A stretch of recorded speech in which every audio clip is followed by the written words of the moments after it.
This is NAI Global's podcast series. Today's topic is pitching multi-market business. I'm your moderator, Simon Hartzell, Global Director of New Offices. And today we're very fortunate to have with us a gentleman by the name of Fred Meyer from NAI Mertz. I'm going to give a little background on Fred. Fred is the Executive Vice President and Director of Brokerage and Corporate Services at NAI Mertz. He is an accomplished and seasoned broker whose real estate career is categorized by long-term relationships with an exceptional commitment to process and client satisfaction. Fred began his career at NAI Mertz in 1985 and was named President of NAI Mertz in Pennsylvania in 1994. Fred is a leader among leaders, a visionary, and a person with whom people want to do business with. Let me thank you, Fred, for joining us today. You're welcome. I appreciate the opportunity of being on the podcast. Well, great. And I think we've got an exciting topic today in pitching multi-market business. It's the way our business is evolving, and if you're living in your local market, just doing local business, you're probably missing a ton of opportunity. So let me jump into it right away, Fred, and just ask you at a high level, give us your background and describe your experience within NAI Global. I'd be delighted to. I've been a broker since 1985, about the same time that NAI Mertz was fortunate enough to join NAI. I really specialize in industrial and office real estate, both on the tenant and landlord side. I was fortunate early on to help found the NAI Industrial Council, and currently I am the chairman of the NAI Corporate Services Council. Along the way, I started doing a lot of multi-market business. I've obviously morphed into more of a corporate service guru and the head of our brokerage operation here at NAI Mertz. Also, I was fortunate to become a black belt in Six Sigma, specializing in corporate real estate, and one of the few people to get that designation. Also teach courses around the country on that. I was lucky enough to train under one of the visionaries and founders of Six Sigma at Motorola. When he founded it, there were only four people who created Six Sigma, more of a business operation and excellence program. I convinced him there's a big need for it within real estate, and after a lot of drinks and a lot of thoughts, he totally agreed with me, and helped create a program that's been very successful, reducing the amount of touch points and making real estate processes occur a lot quicker. So specifically, how has NAI really helped your business? Where have you maybe taken it that you didn't even expect it to go from your beginnings in the mid-'80s? That's an excellent question.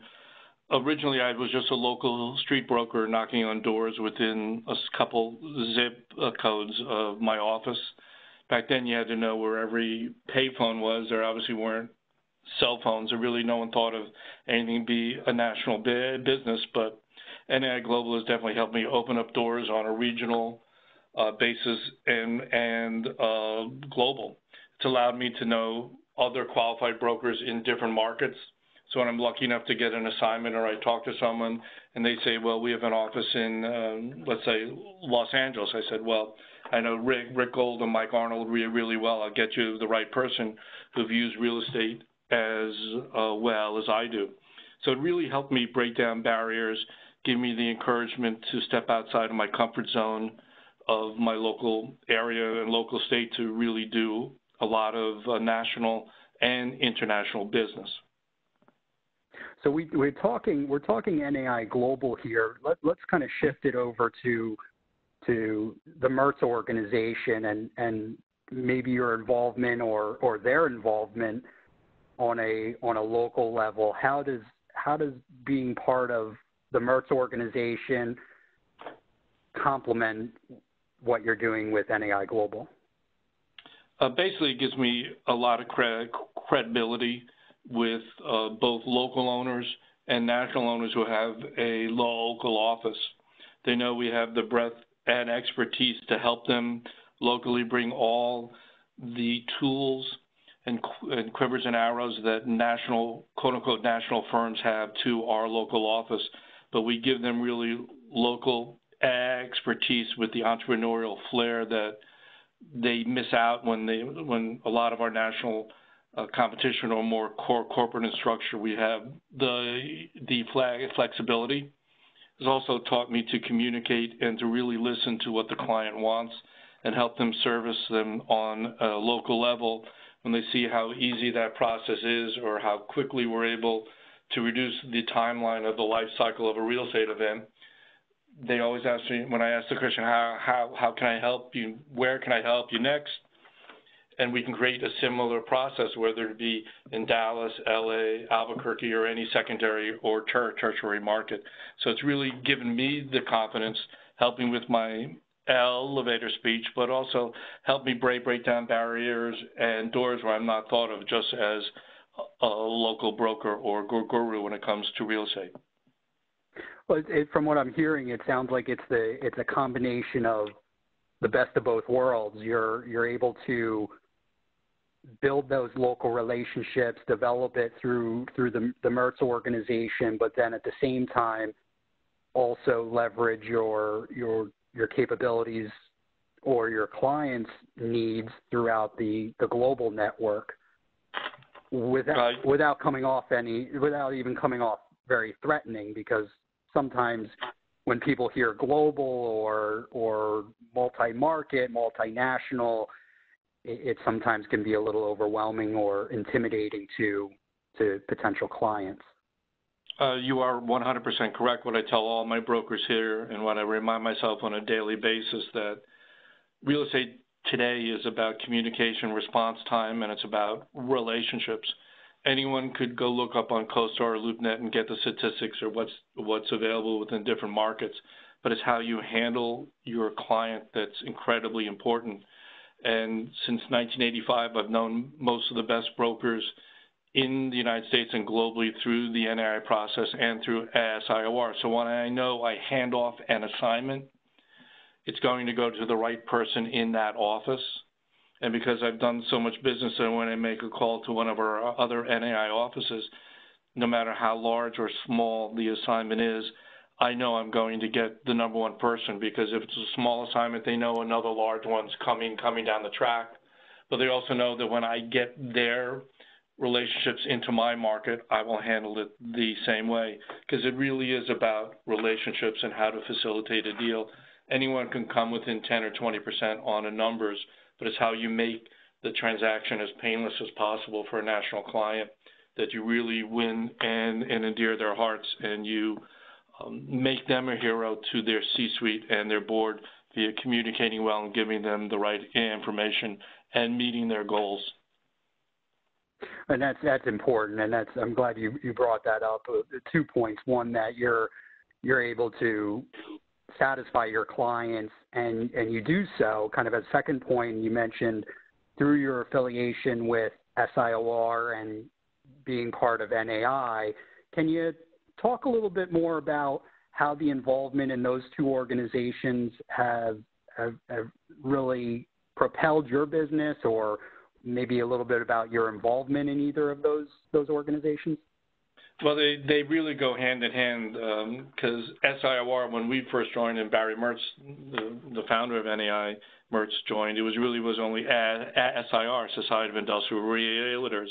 Since then, it's grown to Society of Industrial and Office Realtors, and NAI has grown on a parallel course.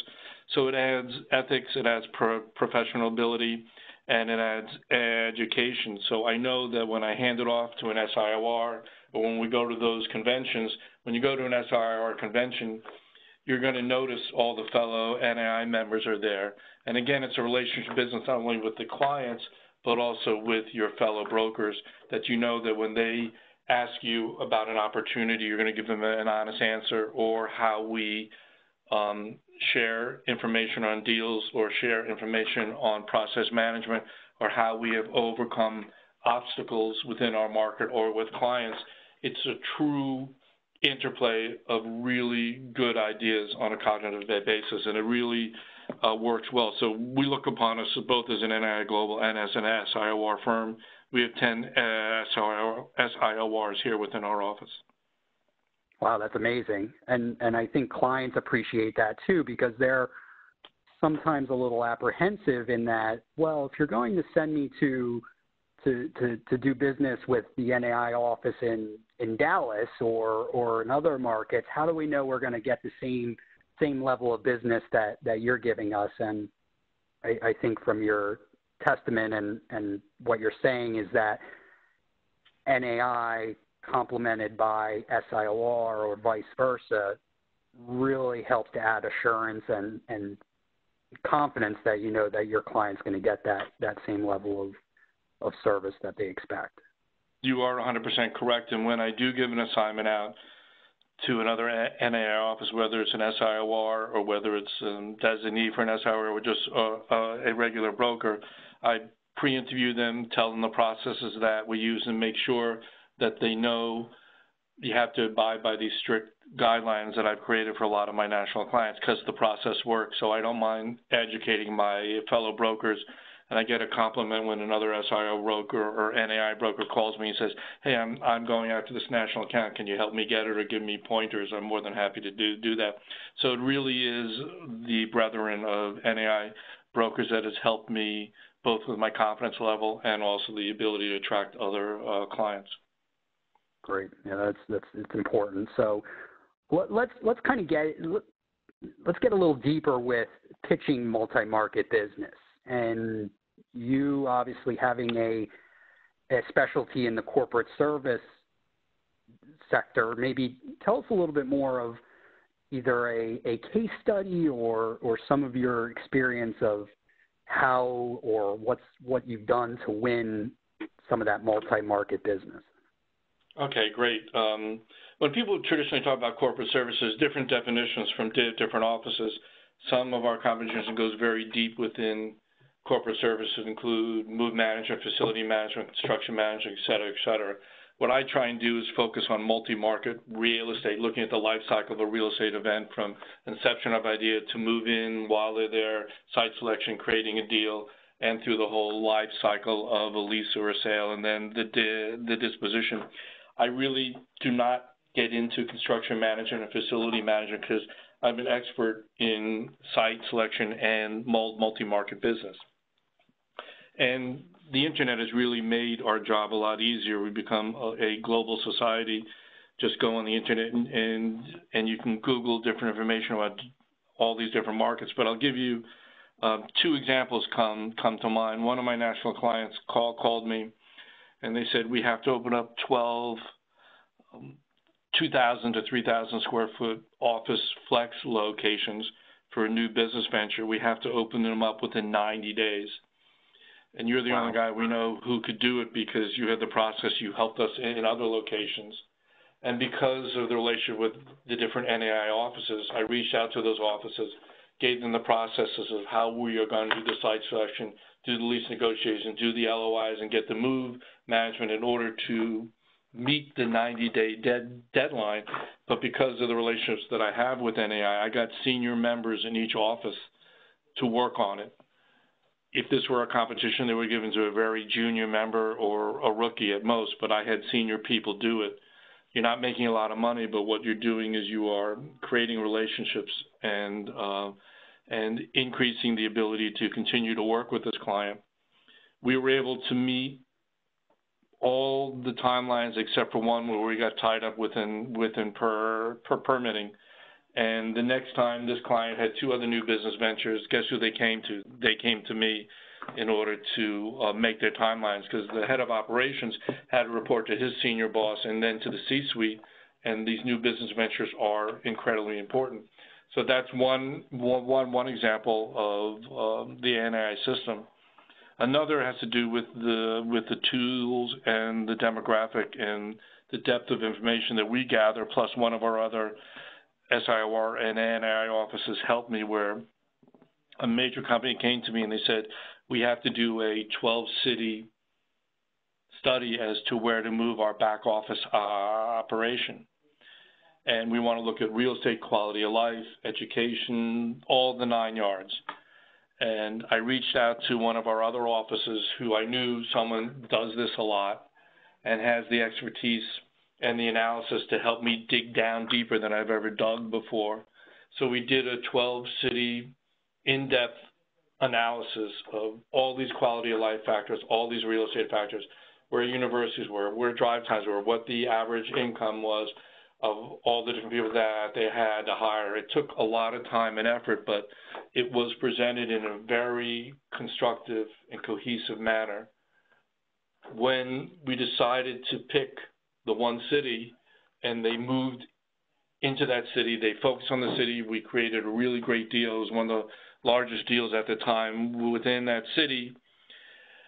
I was very pleased. Everyone in senior management of the company I was working with was pleased, even though they had another national provider, real estate provider. They went outside that system because of my reputation and came to me in order to get it done, which I thought was a big compliment. And then after the move-in, 3 weeks after the move-in, their largest competitor did a white paper of where people should move to back office operations. And believe it or not, they picked the city that we picked.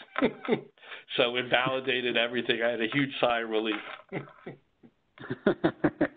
You're almost saying you want to say I told you so. Almost. Well, when their number one competitor moved there after they did, and they said do a white paper and said you picked the right city. The head of the company called me and said, "My God, you not only were we happy, but you got us right," and this validated everything. And you really only have one chance to get it right. I mean, there's a company has a lot on the line when they're counting on you to make these decisions on their behalf. So you can't take it lightly, and obviously you're a big part of the team when you're working with them. So I think it's important. You are 100% correct. You know, one chance to make a first impression, only one chance to mess up a relationship. You have many chances in order to enhance it. In this situation, we were incredibly lucky, but also a lot of hard work went into it because it was more than just real estate component. It was quality of life. It was logistics. It was wages. There were a lot of things that went into it, and I was pleased that we hit the nail on the head with that. And just like doing any of the specialties within our industry, it's all relationship based. So if you're looking to develop, if you're listening to this and you are part of NAI or you're not, but you're looking to develop the corporate service division of your organization, is it any different than doing other types of consulting work or brokerage work? What are your thoughts there? Well, it's very interesting. I don't know whether I'll answer your question specifically, but it is all about relationships. Right now, my 3 largest clients in terms of requirements, square footage-wise, and also number of assignments, the closest one is located maybe 1,000 miles away from my office here in southern Jersey. They're headquartered elsewhere. 2 of them came about because I was a landlord rep and they were a tenant rep when they came to my buildings, and I handled them so well. They said, "We don't need the broker we're working with. You're handling it so well. How can you help us on this next assignment?" And it kept growing, and growing. So there's opportunities all around. You just have to look for them. Every time as a real estate broker you do a deal, there's an opportunity. Every time you're doing site selection, as I tell my brokers here, you get someone in your car, you do a 2 to 3 hour tour. At the end of that tour, you better be their best friend, know everything about their family, know everything about their company, they know everything about you, so you solidify the relationship so they have a comfort level with you that you will perform, you will care about them, and you will communicate correctly. Well, and you make a great point there. You're surrounded by opportunity. It's just a matter of opening your eyes and being aware that the opportunity is there. So I think that's important for anybody listening to us today, is that just asking the questions and being able to speak of your profession and professionalism. Your professionalism will come out in the long run, and they'll know that you're not only qualified, because there could be some newer upper-coming people within the industry that maybe aren't the most qualified, but they've got the personal credibility and professional credibility to help grow that into a longer relationship, and can bring in folks like yourself to help learn and kind of cultivate what they need to help service these clients long term. And you're 100% correct. And whether it's a 1,000 or 2,000 or 5,000 square foot requirement, we'll take them out, give them the same amount of energy and expertise as we would for a 100 or a 200,000 square footer. So let me ask you this, because if I'm listening and I'm a firm that's not part of NAI, but struggling on some of the growth strategies that I'm considering, why would I want to join NAI Global? Why wouldn't you want to join NAI Global? It really is. It's the brethren, the opportunity to learn, the opportunity to have experts with other markets is very happy to share knowledge. It's the entrepreneurial spirit. It's the credibility. It's the ethical standards that, again, that I know when I have a client and I hand them off, that it's going to be handled incredibly well. And I know that my reputation is only as good as my brokers within the field, and the ability to perform and the ability to communicate. You have to listen to what the client wants, but you have to ask the right questions, and you have to ask it of the other NAI Global members who you do business with as well. It's safe to say I've learned a lot from my NAI brethren on how to handle clients. As we're talking right now, I just got an email from Asia from one of our clients, so that's going to be my next communication with them. And awesome. The next opportunity there, and they're coming to us because we communicate well. Well, and from what I'm hearing and what you're saying is you're kind of running the business how you want to. You're not having to run it a specific way. You get to remain kind of independent for how you operate and want to grow within, obviously, your local organization and global organization. So it really correct. is and you are 100% correct. How we're set up here, I can do multi-market, multi-disciplines, whether it be retail, investment, office, or industrial, or multifamily. So we love the independence, we love the entrepreneur, we love the ability to grow. But part of what we have to learn as a broker, sometimes your tendency is to talk too much and let your ego get in the way. You cannot do that if you want to do corporate real estate. You have to really listen and work within the client's requirements and time frames, but really listen to what they have to say and work around that. This is good stuff. I mean, Fred, you've touched on a lot of points here today. I think we're going to shift into some very important questions, and I actually like to add some fun questions to the podcast. So I'm going to put you on the spot here. Just be careful of the answers you might get. You might have to add to the math. I think we'll be fine. We'll see how you handle it. You've done well so far. So you've just won $10 million tax free. What product type in commercial real estate do you purchase today? My first gut would be an island in the Caribbean, but I'm afraid of hurricane. So I would say probably in this market it would be a good piece of dirt or a warehouse that I think is undervalued, or an REO property where I could add value to. They're very hard to find in most of the major markets now. New Jersey's going crazy. I literally just came back from a search within Miami-Dade and Broward County, where the market's incredibly hot, same as one deal that we're doing out in LA. So different markets are hot, but I would really try to find something that I could add value and create something, because to me that's the most fun within real estate. I almost have a follow-up question, what you would call the island in the Caribbean. Probably underwater, but I don't know. All right, second question. favorite board game? That's easy. It would. I'm in real estate, so it would have to be Risk. For those who remember Risk. Okay. Interesting. I for a second I thought you were going with Monopoly, but Risk is a good one. Risk is a good Monopoly. Monopoly only has a finite number of properties. Risk is world domination. Well, Fred, I think you've nailed it. You've answered and you've given a lot of good content and information. I want to thank you for being our guest speaker today.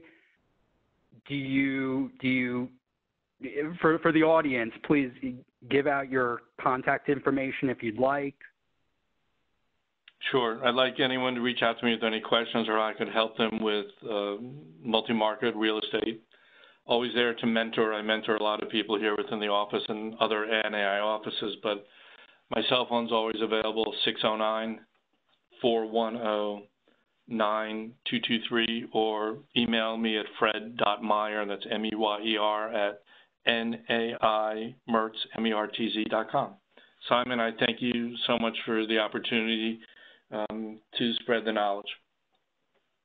Yeah, thank you, Fred. And just as a follow-up, if anybody needs to contact us here at NAI Global, please email us at help@naiglobal.com or call us at 609-945-4047. Thank you for listening.